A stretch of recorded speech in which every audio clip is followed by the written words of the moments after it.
எந்த செயலுமே சாத்தியமற்றது தான். நண்பா, நம்பிக்கையோட உன்னுடைய முதலடியை எடுத்து வச்சு பாரு. ஏன்னா சாதனையாளர்கள் எப்பொழுதுமே கடினமான சூழ்நிலை தான் உருவாக்கப்படுறாங்க. அதை நம்ம எப்பவுமே புரிஞ்சுக்கணும். உலகத்துல மிகப்பெரிய பணக்காரர்கள் யாருன்னு அப்படி நம்மளை கேட்டா நம்ம என்ன சொல்லுவோம்? பிரான்ஸ் நாட்டை சேர்ந்த விலை உயர்ந்த ஆடைகளை தயாரிக்கக்கூடிய, விலை உயர்ந்த அழகு சாதன பொருட்களை தயாரிக்கக்கூடிய பெர்னார்ட் அர்னால்டு தான் மிகப்பெரிய நம்பர் 1 பணக்காரர் அப்படின்னு நம்ம சொல்லுவோம்.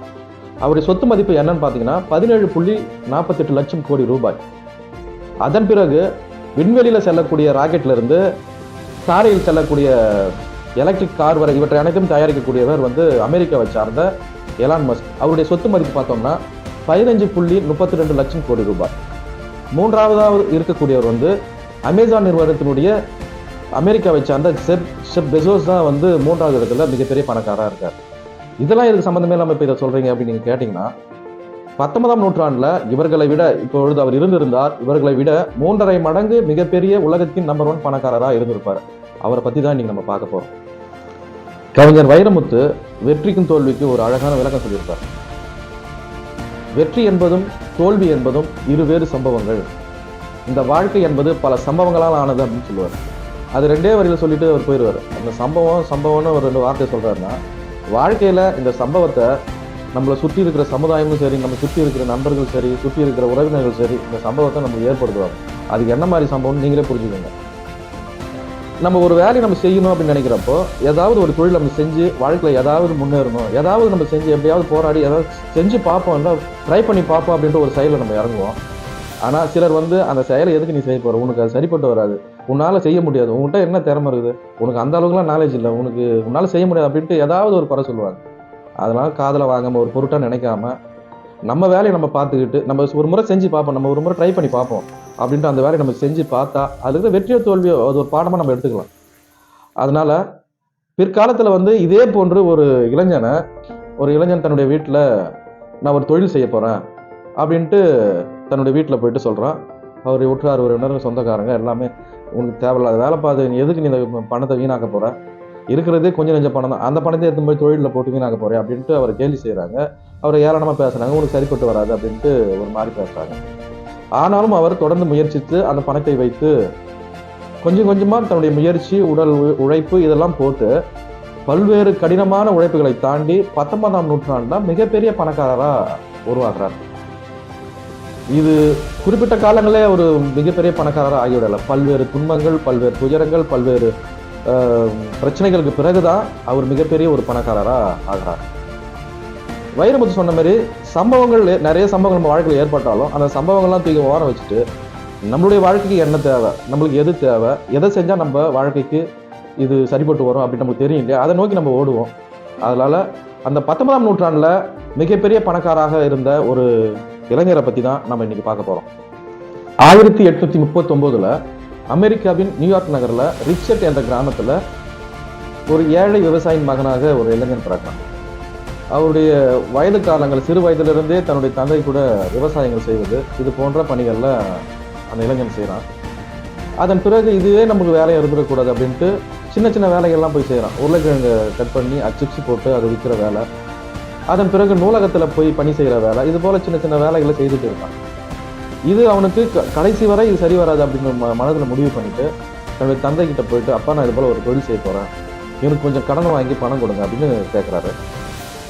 அவருடைய தந்தை பல்வேறு இக்கட்டான சூழ்நிலை இருந்தாலும் கூட ஒரு குறிப்பிட்ட பணத்தை வட்டிக்கு வாங்கி அந்த இளைஞன்கிட்ட கொடுக்குறாரு.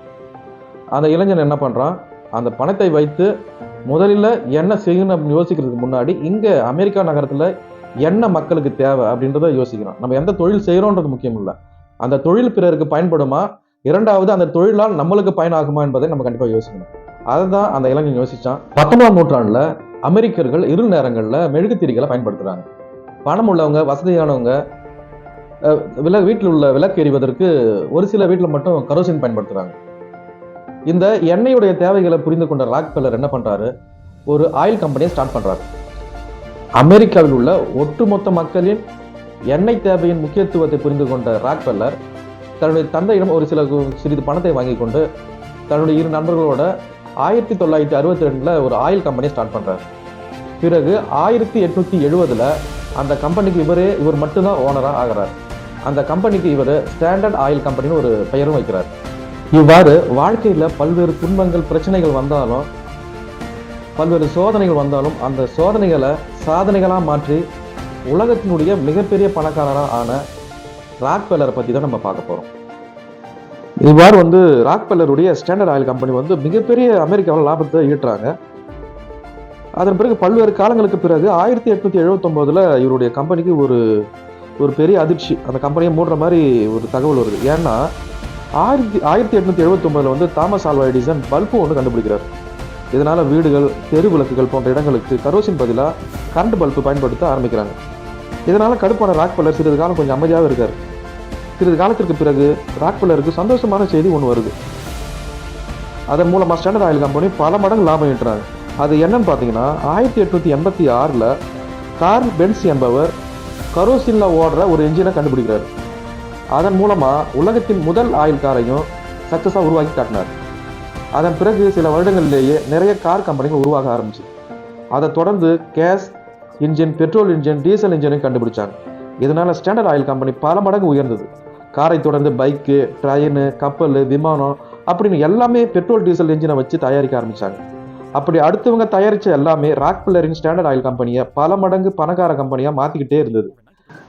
இப்படி அசுர வளர்ச்சி அடைந்த ராக்ஃபெல்லரை பார்த்து அமெரிக்க கவர்மெண்ட்டே பயப்படுறாங்க. மேலும் இவர் இப்படி கொடி கட்டி பறக்கின்ற பொழுது மீண்டும் ஒரு சிக்கல் வருது. அது என்னன்னு பார்த்தீங்கன்னா, கேஸு, டீசல், பெட்ரோல் கார்கள் மாதிரியே 1890 27% அமெரிக்காவில் எலக்ட்ரிக் கார் பயன்பாட்டுக்கு வருது. அது மட்டும் இல்லாமல் ஆல்கஹாலில் ஓடுற வண்டியும் வருது. இதனால் ஸ்டாண்டர்ட் ஆயில் கம்பெனிக்கு மிகப்பெரிய நஷ்டம் ஏற்படுது. இதை பார்த்த ராக்ஃபெல்லர் என்ன பண்ணுறாரு, அந்த எலக்ட்ரிக் கார் கம்பெனியையும் ஆல்கஹாலில் ஓடுற கம்பெனியையும் தன்னுடைய பணத்தை வைத்து அந்த கம்பெனியை மூடுறாரு. இது மட்டும் இல்லாமல் 1914 முதலாம் உலகப்போர் ஆரம்பிக்குது. அந்த உலகப்போரில் ராக்ஃபெல்லர் என்ன பண்ணுறாருன்னா, உலகப்போரில் பயன்படக்கூடிய போர் வாகனங்கள், டேங்கரு, போர் விமானங்கள், போர் கப்பல்கள் அப்படின்னு எல்லா நாடுகளுக்குமே பெட்ரோல் டீசல் தேவை ரொம்ப அதிகமாகவே இருந்துருச்சு. இவற்றுக்கு எல்லாத்துக்குமே ராக்ஃபெல்லரின் ஸ்டாண்டர்ட் ஆயில் கம்பெனி தான் சப்ளை பண்ணுறாங்க. இதன் மூலமாக தன்னுடைய பணத்துடைய அதிகரிப்பு அதிகமாகுது. அதிக பணத்தை இந்த உலகப்போரில் இவர் அதிகமாக சம்பாதிக்கிறார். 19ஆம் நூற்றாண்டில் மிகப்பெரிய பல பில்லியனுக்கு சொந்தக்காரராக ஆகிறார் இந்த ராக்ஃபெல்லர். இவ்வாறு அசுர வளர்ச்சி அடைந்த ராக்ஃபெல்லர் பல்வேறு பில்லியனுக்கு சொந்தக்காரராக ஆகிறார். 19ஆம் நூற்றாண்டில் மிகப்பெரிய பணக்காரர் அப்படின்னு ஆகிறாரு. அவருக்கு சிறு வயதிலிருந்தே ஒரு 2 ஆசை. முதல் ஆசை என்னன்னு பார்த்தீங்கன்னா, $100,000 வரைக்கும் சம்பாதிக்கணும், நம்ம சாவறதுக்குள்ள $100,000 சம்பாதிக்கணும். இரண்டாவது 100 வயது வரை உயிரோடு இருக்கணும் அப்படின்னு ஒரு ஆசைப்பட்டார். ஆனால் முதல் ஆசையான $100,000 தாண்டி பல பில்லியனை சம்பாதிச்சிட்டார். ஆனால் அவருடைய இரண்டாவது ஆசை 100 வயது வரை உயிரோடு இருக்கணும் அப்படின்னு நினைச்சவர் தன்னுடைய 98வது வயதில் இறந்துட்டார். ராக்ஃபெல்லர் 1893 விவேகானந்தரை சந்தித்தார். அதன் பிறகு 1913 அவருடைய பேரில் நிறைய ஃபவுண்டேஷன் ஸ்டார்ட் பண்ணுறாரு. நிறைய நிறுவனங்கள், அதாவது கல்வி நிறுவனங்கள், மருத்துவ உதவி, கல்வி உதவி கொடுப்பதற்காக பல்வேறு நிறுவனங்களை உருவாக்குறாரு. அவர் ஒரு பேட்டியில் சொல்கிறாரு. அதை என்ன சொல்கிறாருன்னா, நான் சிறிய வயதில் நிறைய கற்றுக்கொண்டேன், நான் நிறைய பயிற்சி செய்யப்பட்டேன். எதற்கு என்றால், கடினமாக உழைப்பதற்கும், உழைத்த பணத்தை சேமிப்பதற்கும், சேமித்த பணத்தை பிறருக்கு உதவுவதற்கும் நான் நிறைய கற்றுக்கொண்டேன் அப்படின்னு சொல்றார்.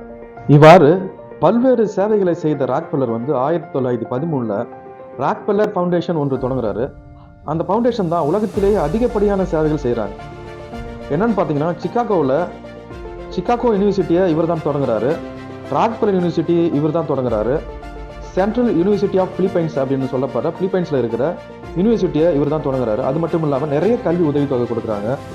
இவ்வாறு பல்வேறு கல்வி நிறுவனங்களை தொடங்கிய ராக்ஃபெல்லர் உலகத்திற்கு பல்வேறு விதமான மருத்துவ சேவை, கல்வி சேவை தொடர்ந்து செஞ்சுக்கிட்டே இருக்கார்.